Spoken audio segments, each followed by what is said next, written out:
প্রথমেই জানাই সকলকে একান্ত আপন হাউস ইউটিউব চ্যানেলের পক্ষ থেকে অসংখ্য ধন্যবাদ। চলে আসছি নতুন আর একটা শিক্ষণীয় ভিডিও নিয়ে। আমার এই চ্যানেলে প্রতিটা দিন নিত্য নতুন বিষয়ের প্রশ্ন ও উত্তর সম্পর্কে আলোচনা করা হয়। চলুন কথা না বাড়িয়ে ভিডিওটা শুরু করা যাক। ফার্স্ট প্রশ্ন, প্রথম ভাষাভিত্তিক রাজ্য কোনটি? উত্তরটি হলো অন্ধ্রপ্রদেশ প্রথম ভাষাভিত্তিক রাজ্য। নেক্সট প্রশ্ন, অমৃত সেন কত সালে নোবেল পুরস্কার পান? উত্তরটি হলো 1998 সালে অমৃত সেন নোবেল পুরস্কার পান।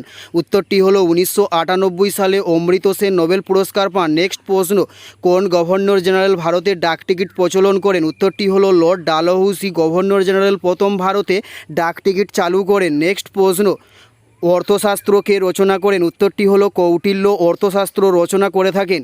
উত্তরটি হলো কৌটিল্য অর্থশাস্ত্র রচনা করেন। নেক্সট প্রশ্ন, আধুনিক বিজ্ঞানের জনক কাকে বলা হয়? উত্তরটি হলো ফ্রান্সিস বেকনকে আধুনিক বিজ্ঞানের জনক বলা হয়ে থাকে।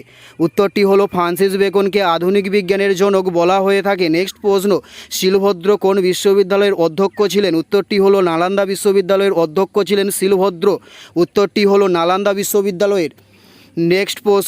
নেক্সট প্রশ্ন হলো গজনির সুলতান কতবার ভারত আক্রমণ করেন? উত্তরটি হলো 17 বার গজনির সুলতান ভারত আক্রমণ করেন।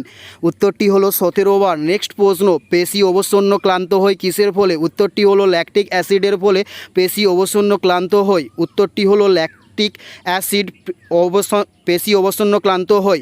নেক্সট প্রশ্ন, বসন্ত রোগের টিকা কে আবিষ্কার করেন? উত্তরটি হলো এডওয়ার্ড জেনার বসন্ত রোগের টিকা আবিষ্কার করেন।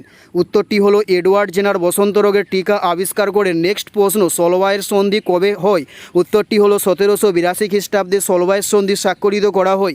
উত্তরটি হলো 1782 খ্রিস্টাব্দে সলবায়ের সন্ধি স্বাক্ষরিত করা হয়। এটাই ছিল এই ভিডিওর লাস্ট প্রশ্ন। আর কোন ধরনের শিক্ষণীয় ভিডিও আপনারা দেখতে চান অবশ্যই কমেন্টে লিখে জানাবেন। পুরো ভিডিওটা দেখার জন্য আপনাদের প্রত্যেককে আমাদের ইউটিউবের পক্ষ থেকে রইল ধন্যবাদ।